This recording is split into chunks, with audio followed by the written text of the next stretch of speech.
大家好，欢迎来到我的频道，我是健身。今天是2022年11月3号星期四。那今天要来保养这一台牧田的型号是 DTD146的冲击式起子机。那这一台目前是没有什么问题，但是它有一点杂音了。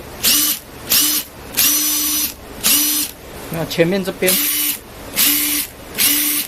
然后整体运作的声音也不是很理想。所以今天要来重新保养这一台机器。那接下来我们就是先把所有的螺丝拆掉。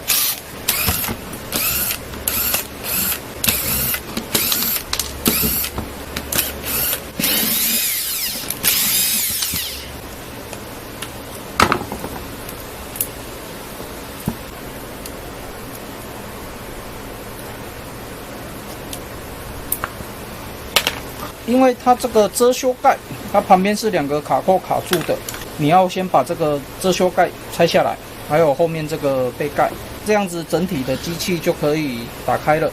打开以后，我们先稍微看一下，目前看起来是灰尘稍微比较多一点。灰尘的部分是建议各位要固定的时间做一个清理，要不然时间一久的话不太好。清洁也很简单，直接用气枪吹一吹就可以了。基本上我们要做保养的话，就是先看碳刷还有没有。碳刷的部分比较简单，就是这边弹簧把它拉起来，可以卡到旁边这个沟槽。我们先看这一边好，这一边比较好弄，然后把碳刷稍微拉出来看一下。那碳刷目前看起来还很长，所以碳刷基本上是不用更换。理论上我们就是要拆掉全部，然后来做一点简单的保养，尤其是垂箱的部分。那马达的部分稍微看一下，就是灰尘稍微比较严重一点而已。那内部的部分就还好，先把这些灰尘吹掉就可以了。然后我们这边喷一点油，做一点保养。然后马达的部分我们也稍微检查一下，培林目前还 OK， 也是灰尘稍微厚了一点。一样先把灰尘吹掉，然后上油保养，机壳也顺便保养一下。理论上这样子就可以了，就是将所有的零件都做一个清洁跟保养。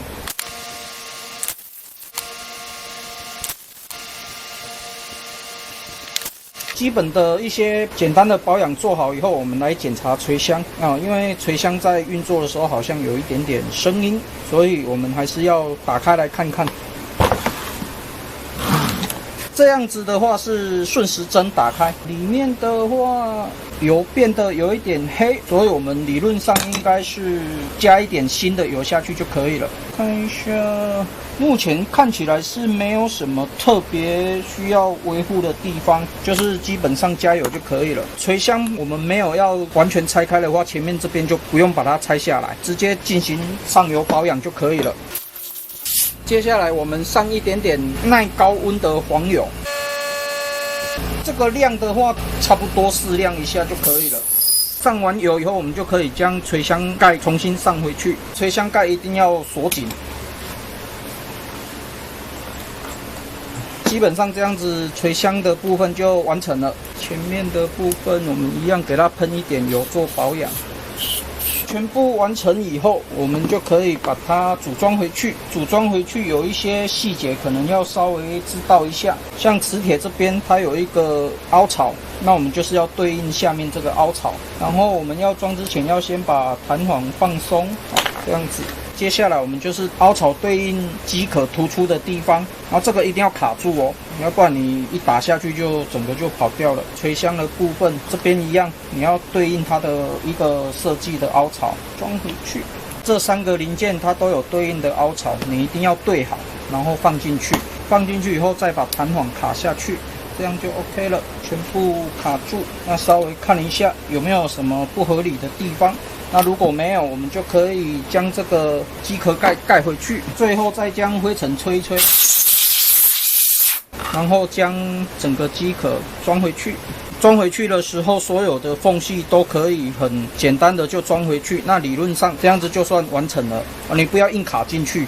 如果装回去它没有办法密合的话，那就是代表你一定有地方没有装好。那你再检视一下，稍微测试一下，那没有问题，我们就可以将这个后盖盖回去，然后最后将所有的螺丝上回去，这样就可以了。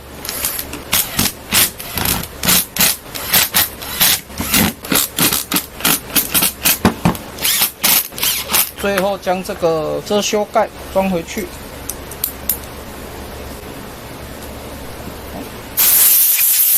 整体安装完成以后，我们就可以插上电池测试看看。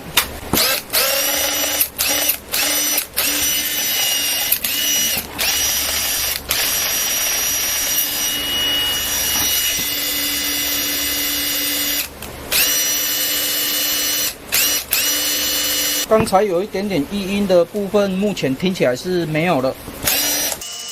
你就稍微让它运转一下，让它垂箱里面的油整个散开。好 ，OK。好，那再稍微擦拭一下，橡胶翘起来的地方，我们可以用快干稍微粘一下，这样就可以了。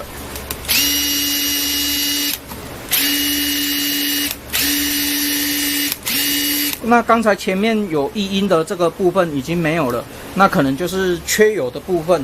那我们就是给它上一点油，这样就可以了。这样子就算保养完成了。那我个人是建议各位，你如果平常使用机器的话，它的声音听起来已经跟你在之前使用的声音或者是状态不太一样的时候，那我就会建议你要进行保养的。它可能就是在跟你讲说啊，缺油了，或者是有一些零件可能有什么问题，那你可能就是要拆起来稍微检查一下，经过保养以后再继续使用。那这样子一台机器就可以使用的非常久的时间。那如果你也想要保养你自己的机器的话，如果你目前还不晓得怎么样去拆解你的机器，那你可以先上网去寻找你机器上的型号。以我这一篇文章为例，那我们直接在搜寻引擎这边打上我们机器的型号，它的型号是 DTD146， 那我们直接去寻找。那理论上一些大厂牌的机器，它一定会有官网。那我们就是搜寻型号进到它的官网，那我们点进去，那点进去理论上它会直接连接到你搜寻的相关机器的页面。除了有相关资讯的介绍，那它这边还有一个分解图跟零件的明细，那我们直接把它下载回来。下载完成以后，我们直接打开，打开以后我们就可以看到它的型号，然后一个分解图。那下面这边是它的分解图号跟零件编号，目前看起来这边都是英文的，可能对不懂英文的人要购买零件的话会稍微比较困难一点。那我们看分解图这边，分解图做得非常详细，这样子方便你要拆解或者是组装的时候，可以按照它填写的一个相关步骤或者是零件的位置下去做一个组装。这方面你就可以不用担心说你拆解了以后装不回去的问题。那你如果有相关的零件损坏或者是遗失，那你也可以将这个分解图上的一些零件的编号或者是样式直接拍照，然后寄送给你的经销商，询问他有没有这个零件。理论上大型的厂牌或者是知名的一些工具，那理论上应该都会有相关的零件供应，这方面是不用担心的。分解图的部分我就讲解到这边为止。那我这一篇牧田 DTD146 的简易保养的分享文章就做到这边为止。那如果你喜欢我的影片的话，敬请订阅和分享，谢谢。